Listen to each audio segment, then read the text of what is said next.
আমাদের সমাজে অনেক বেশি বাড়াবাড়ি করা হয়। অনেক ব্যক্তি দেখা যাচ্ছে যে অনেক কিছু নাজায়েজ কাজ ওই কুরবানি কেন্দ্রিক করে থাকে, মনে করে কি আমার উপরে ফরজ ওয়াজিব হয়ে গেছে। আবার কিছু মানুষ কুসংস্কারে বিশ্বাসী, কিছু মানুষ ঋণে হলেও এমন আচরণ করে কুরবানি দেয় যে গত বছর আমি কুরবানি দিয়েছি, এই বছর যদি আমি না দিই এলাকা মানুষ বলবে কি, বুঝেন?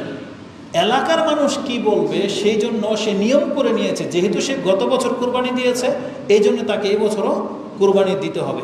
আবার কিছু মানুষ আছে যে তার সামর্থ্য মাত্র হওয়া শুরু হয়েছে কিন্তু সে কুরবানি দেয় না।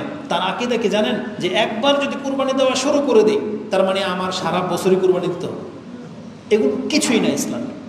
ইসলামের মূলনীতি হলো, দেখেন, কুরবানিটা একটা এমন বড় ইবাদত। আর একটা আমভাবে বলে দিই, আমাদের সমাজের মসজিদগুলোতে এগুলো ইনিয়ে বিনিয়ে বলা হয়।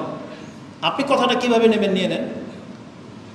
কিছু কিছু জিনিস আছে স্পষ্ট, এইভাবে যদি আপনি শিখেন আপনার ইসলামটা কঠিন মনে হবে না। তার একটা কথা হলো, ইয়াসিন সূরা ইয়াসিন সম্পর্কে যত রকমের কথা আছে একটাও সহি না। কি বুঝলেন? ইয়াসিন সূরা পড়লে কি হয়, এটা হয় সেটা হয়। ইয়াসিন সূরা হচ্ছে কোরআনের মা, এটা পড়লে বিপদমুক্ত, এটা করলে এটা হয়। মরার সময় ইয়াসিন সূরা পড়লে মুর্দা তাড়াতাড়ি মরে যায়। এগুলোর একটাও কথা সহি হাদিস দিয়ে আসে নাই, গ্রহণযোগ্য হাদিসে পাওয়া যায় না। এই প্রত্যেকটা বর্ণনা দুর্বল, না হলে জাল।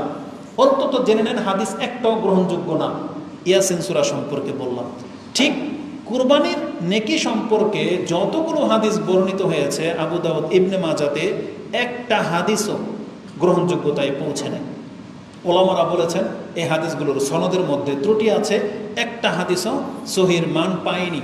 বিশেষ করে ইবনে মাজাতে যে হাদিসটা আসছে যে একজন ব্যক্তিকে বলা হয়েছে যে তুমি যদি এগুলো কেটে ফেলো তো কুরবানির নেকি পাবা। আর কুরবানির নেকি সম্পর্কে বলা কি হয়েছে যে একটা পশুর যতগুলো পশম থাকে প্রত্যেক পশমের বিনিময়ে একটা করে নেকি আপনি পাবেন। এই হাদিসগুলো আমাদের সমাজে বলা তো হয় কিন্তু আসলে এগুলো সহির মর্যাদা পায়নি। এটা রাসূলুল্লাহ সাল্লাল্লাহু আলাইহি ওয়াসাল্লামের হাদিস হিসেবে শক্তিশালী হয়নি। এটা ত্রুটি আছে, বর্ণনাকারীদের ত্রুটি আছে, যার ফলে এই হাদিসগুলো আপনাদেরকে আমরা শোনাই না। তাহলে জেনে নেন কুরবানির নেকি কি এটা একমাত্র আল্লাহ ভালো জানে। কিন্তু ওই হাদিসগুলো যে কুরবানির পশুর রক্ত মাটিতে পড়ার আগেই আল্লাহর কাছে আপনার জন্য ক্ষমা ঘোষণা হয়ে যায়, এই ধরনের যে বর্ণনাগুলো আছে সেই হাদিসগুলো সহিহ না। ইভেন কুরবানিকে যারা ওয়াজিব বানিয়েছেন তাদের দলিলের মধ্যে একটা দলিল ইবনে মাজার এই হাদিস, যেটা ইবনে মাজা প্রথমেই এই হাদিস এনেছেন ওয়াজিব হওয়ার পক্ষে। তিনি আবু হুরায়রা রাদিয়াল্লাহু তাআলা আনহু থেকে আন্না রাসূলুল্লাহ সাল্লাল্লাহু আলাইহি ওয়াসাল্লাম قال মান কানা লাহু সাআতুন ওয়া লাম ইউদাহি ফালা ইয়াকরাবান্না মুসাল্লানা।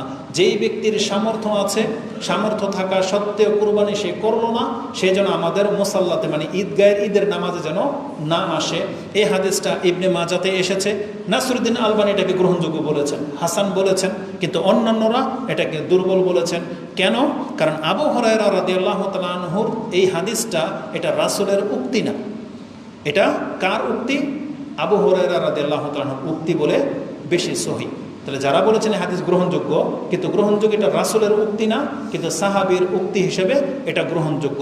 তবে এই ক্ষেত্রে আমরা বলবো, যদি এটা রাসূলের উক্তি নাও হয়ে থাকে, যখন একজন সাহাবী এই ধমক আপনাকে দিয়েছে, বিশেষ করে আবু হুরায়রা, যে সামর্থ্যবান হওয়া সত্ত্বেও যদি তুমি কুরবানি না করো তাহলে তুমি আমাদের সাথে ঈদের নামাজে আইসো না, এটা যৌক্তিক, এটা অবশ্যই একটা যৌক্তিক ধমক। আমরা এটাকে মানার চেষ্টা করব। এজন্য আমরা কুরবানিকে ওয়াজিব মনে করি না বটে, কিন্তু আমরা অবশ্যই বলবো যেই ব্যক্তির সামর্থ্য আছে আপনি কষ্ট হলেও কুরবানি করেন। কেন জানেন?